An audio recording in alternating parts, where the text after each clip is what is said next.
Okay, so today we are going to be talking about 3D level design and kind of the basic things that go into it to guide the player through the environment that you've created, and just some other, best practices for the art of level design, because it is an art. It takes skill to create an engaging environment that is understandable by your player. So there are a few things that you want to keep in mind, and I'm going to have some in-game examples of that as well. So first thing that you want to think of is, what is the purpose of the level? What is the objective? Is it to progress the story? Is it to solve a puzzle? Is it to, just create a visually stunning experience that is memorable? Could be many different things. But for larger games and more like AAA titles, they're trying to do everything all at once. So for example, we're going to have examples from The Last of Us Part 2 and the game Dead Space.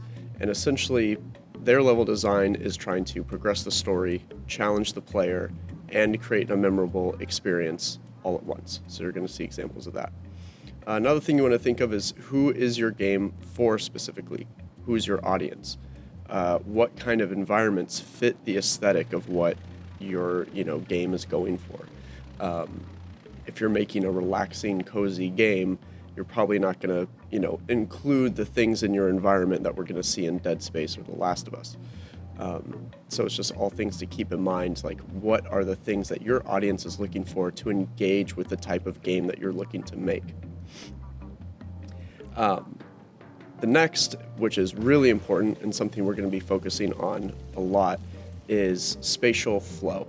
So regardless of what your goal of your level is, like even if it's a maze and you're trying to challenge the player to solve this particular maze or puzzle that you've created in your environment, regardless of that challenge, it should be easy for the player to navigate the space.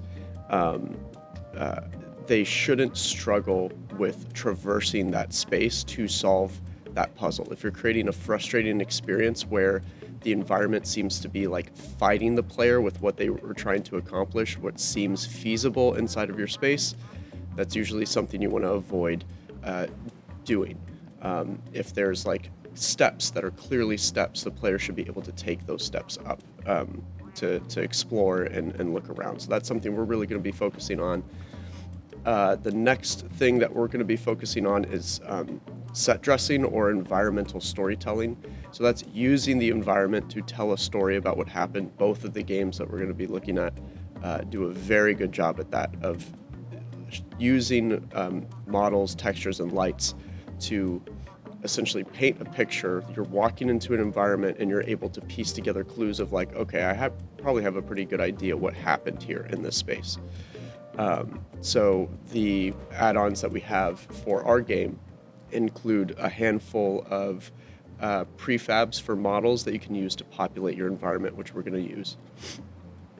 Next, which is also very important, and both of these games are master classes on this particular subject, which is guiding the player's eye using lighting or models or textures to guide the player through the level and give them hints and clues of where they need to go and what they need to do. So lighting is a big part of that, and that's going to be like the first thing that we're going to be focusing on as we design our levels. Illuminating the player's path with a light. They are more inclined to go in that direction because it's illuminated. So you can hide like secrets and things like that in darker areas that the player may, not necessarily think to go to. But as far as traversing and completing the level, using lights to illuminate their path or give them hints on where to go is going to be really crucial and really important. So let's go ahead and take a look at a few of these examples. So here's an example from The Last of Us Part 2 where we are in an open environment at, a part in the path where we can go in two different directions. This one's a little bit more straightforward and obvious because it doesn't seem like we can go very far to the left. But if we take a look at the right, we can see that there is a nice, beautiful environment light illuminating that direction for us. And as the player, I also know that barbed wire fence there is traversable by the horse. So that's giving me another indication of like, okay, this is the direction that I'm supposed to go. So little things like that can be a great way to let the player know, hey, this is probably the direction that you need to be going in. And sure enough, it was. In this next example here, we can see the use of 3D models to guide the player to their objective. So this gate is connected to a cord, which is connected to a generator, and that cord is leading me, the player, down this path to find where that generator is. So doing things like this can be really, really helpful in helping the player find where to engage with objects in your scene, to solve puzzles, or to find like secret areas or things like that. Guiding the player with, set dressing and environmental storytelling can be a really effective way to get them to where you want them to go.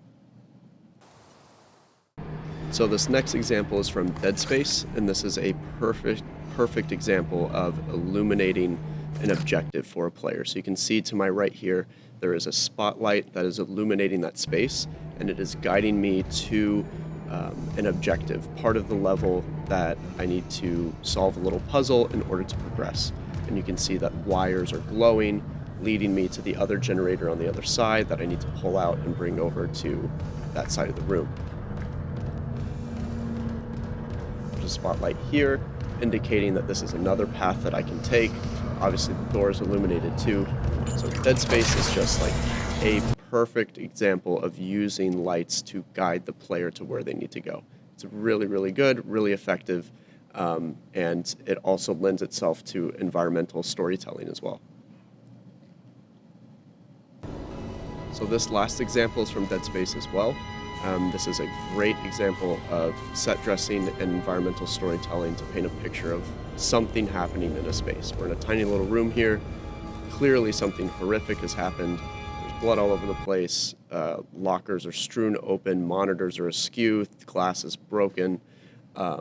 So using 3D models and textures, you can really build out your environment so effectively and beautifully through that. And it creates a more engaging and immersive experience for your player, knowing that the space that they're inhabiting, it seems like a living and breathing thing that is affected by what is happening around them in the story or anything like that.